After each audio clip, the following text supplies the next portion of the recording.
why are endocrinologists not really interested in TRT?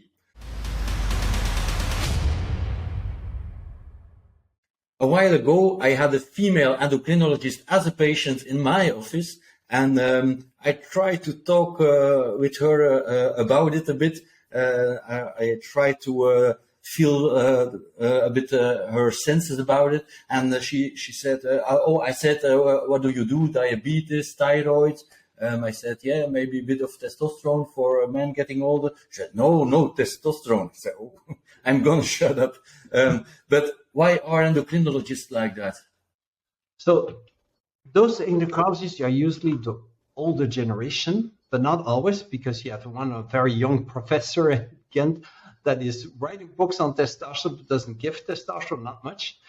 But basically, there's a first reason. An endocrinologist is not what we think hormone therapies of all hormone therapies. They're basically experts in diabetes, and accessory, they do thyroid therapy.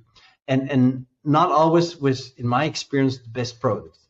But they do what it has been taught to them. And they don't touch the sex hormones because for women, that's reserved for the gynecologist. That's what they think. They can prescribe, but they won't do it because of that reason. And then the testosterone is prescribed by a neurologist.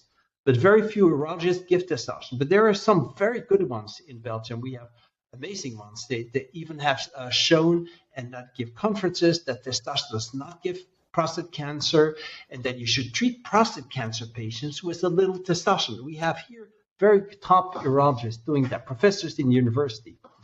So basically, an endocrinologist doesn't work with scrotumol, doesn't work with melatonin, doesn't work with DHEA, even very spregnolone, vasopressin, nothing.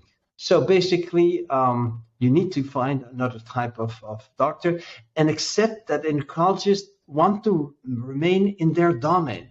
You cannot convince them once they are fully convinced. There's so many other young doctors that are open for that why lose time with people who don't change their mind? Yeah, sure.